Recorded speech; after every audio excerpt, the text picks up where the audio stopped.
Selamat malam Pak, perkenalkan nama saya Elkana Simanjuntak dari program studi akuntansi perpajakan. Di sini saya akan membahas ujian akhir semester dasar-dasar pengauditan. 1. Uraikan tentang opini yang dapat diberikan auditor dalam laporan auditor independen dan alasan pemberian opini yang dijelaskan di SA 700. Basis perumusan opini atau SA 700 yaitu auditor yang harus menyimpulkan apakah auditor telah memperoleh keyakinan memadai tentang apakah laporan keuangan secara keseluruhan bebas dari kesalahan dalam penyajian material, baik yang disebabkan oleh kecurangan maupun kesalahan, dengan mempertimbangkan hal-hal seperti 1. Apakah bukti audit yang cukup dan tepat telah diperoleh? 2. Apakah keseluruhan penyajian yang tidak dikoreksi adalah material, baik secara individual maupun secara agregat?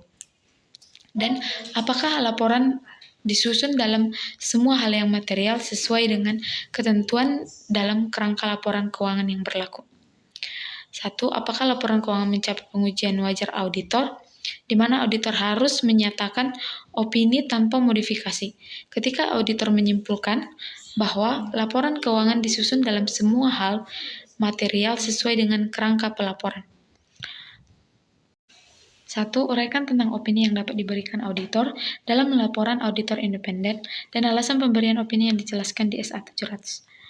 Basis perumusan opini atau SA 700 yaitu auditor yang harus menyimpulkan apakah auditor telah memperoleh keyakinan memadai tentang apakah laporan keuangan secara keseluruhan bebas dari kesalahan dalam penyajian material, baik yang disebabkan oleh kecurangan maupun kesalahan, dengan mempertimbangkan hal-hal seperti 1. Apakah bukti audit yang cukup dan tepat telah diperoleh?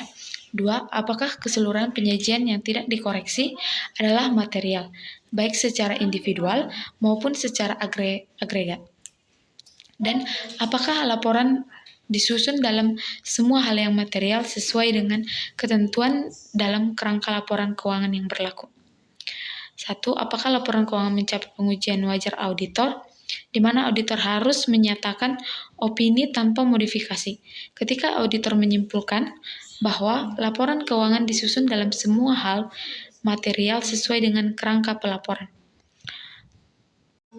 Adapun soal nomor 2 yaitu PTA meminta KP untuk mengaudit laporan keuangan tahun 2021, di mana laporan keuangan tersebut sudah pernah diaudit oleh KAP lain.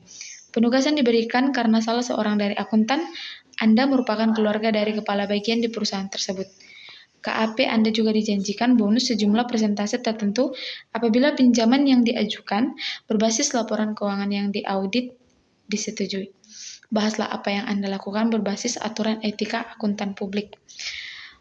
Yang saya lakukan dalam kasus ini adalah berbasis aturan etika akuntan publik, yaitu mengidentifikasi dan menilai konflik kepentingan potensial yang mungkin timbul dari hubungan keluarga antara salah satu akuntan dengan kepala bagian di perusahaan klien.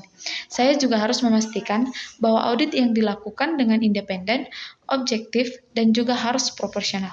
Meskipun ada hubungan keluarga, akuntan harus tetap mematuhi standar audit yang berlaku. 1. Uraikan tentang opini yang dapat diberikan auditor dalam laporan auditor independen dan alasan pemberian opini yang dijelaskan di SA 700. Basis perumusan opini atau SA 700 yaitu auditor yang harus menyimpulkan apakah auditor telah memperoleh keyakinan memadai tentang apakah laporan keuangan secara keseluruhan bebas dari kesalahan dalam penyajian material, baik yang disebabkan oleh kecurangan maupun kesalahan, dengan mempertimbangkan hal-hal seperti 1. Apakah bukti audit yang cukup dan tepat telah diperoleh? 2. Apakah keseluruhan penyajian yang tidak dikoreksi adalah material, baik secara individual maupun secara agregat? Dan apakah laporan disusun dalam semua hal yang material sesuai dengan ketentuan dalam kerangka laporan keuangan yang berlaku? 1. Apakah laporan keuangan mencapai pengujian wajar auditor, di mana auditor harus menyatakan opini tanpa modifikasi ketika auditor menyimpulkan bahwa laporan keuangan disusun dalam semua hal material sesuai dengan kerangka pelaporan. Adapun soal nomor 2 yaitu PTA meminta KP untuk mengaudit laporan keuangan tahun 2021, di mana laporan keuangan tersebut sudah pernah diaudit oleh KAP lain. Penugasan diberikan karena salah seorang dari akuntan Anda merupakan keluarga dari kepala bagian di perusahaan tersebut. KAP Anda juga dijanjikan bonus sejumlah persentase tertentu apabila pinjaman yang diajukan berbasis laporan keuangan yang diaudit disetujui. Bahaslah apa yang Anda lakukan berbasis aturan etika akuntan publik. Yang saya lakukan dalam kasus ini adalah berbasis aturan etika akuntan publik, yaitu mengidentifikasi dan menilai konflik kepentingan potensial yang mungkin timbul dari hubungan keluarga antara salah satu akuntan dengan kepala bagian di perusahaan klien. Saya juga harus memastikan bahwa audit yang dilakukan dengan independen, objektif, dan juga harus proporsional. Meskipun ada hubungan keluarga, akuntan harus tetap mematuhi standar audit yang berlaku. Soal nomor 3, dalam perencanaan audit, Anda harus merencanakan materialitas dan risiko audit. Uraikan tentang materialitas dan risiko audit dan bagaimana hubungan antara materialitas, risiko audit, bukti audit, dan strategi audit.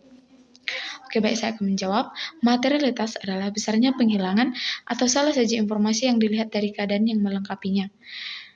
Dan risiko audit merupakan risiko yang timbul karena auditor tanpa sadar memodifikasi pendapat mereka, di mana sebagaimana mestinya atas laporan keuangan yang mengandung salah saji material. Hubungan di antar keduanya adalah semakin kecil risiko audit, maka bukti audit yang diperlukan akan semakin sedikit.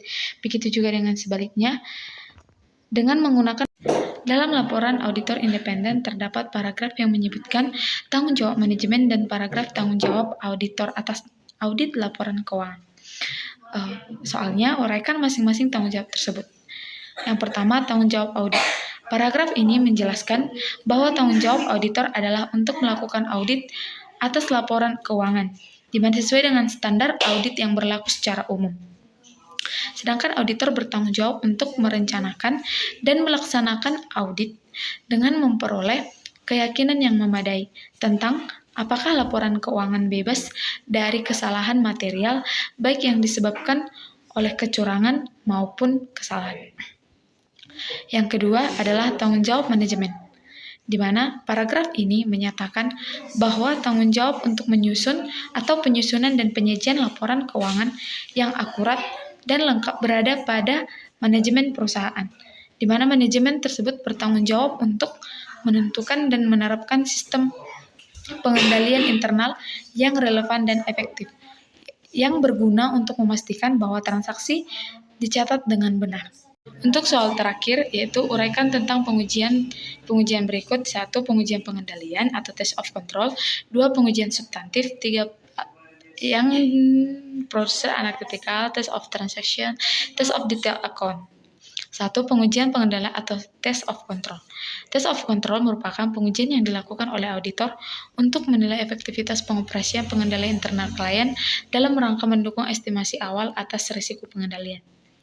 Pengendalian risiko atau pengendalian pada level menengah dan rendah harus didukung dengan melaksanakan pengujian pengendalian. B. Test of transaction, yang meliputi pelaksanaan prosedur tracing dan vouching, misalnya menelusuri faktor penjualan dan vouching ke jurnal dalam jurnal penjualan dan registrasi penjualan. Yang ketiga, atau test of detail account, estimasi akuntansi, misalnya taksiran umum aset tetap, di mana taksiran atas kerugian piutang, taksiran atas biaya garansi. Yang kedua, pengujian substantif. Pengujian substantif merupakan prosedur yang didesain untuk menguji apakah ada salah saji moneter atau nilai rupiah, yang dimana secara langsung memengaruhi kewajaran dari laporan keuangan tersebut. A. Prosedur analitikal. Prosedur analitikal digunakan dalam pengujian substantif, yang biasanya sebagai pelengkap dari pengujian terhadap saldo akun.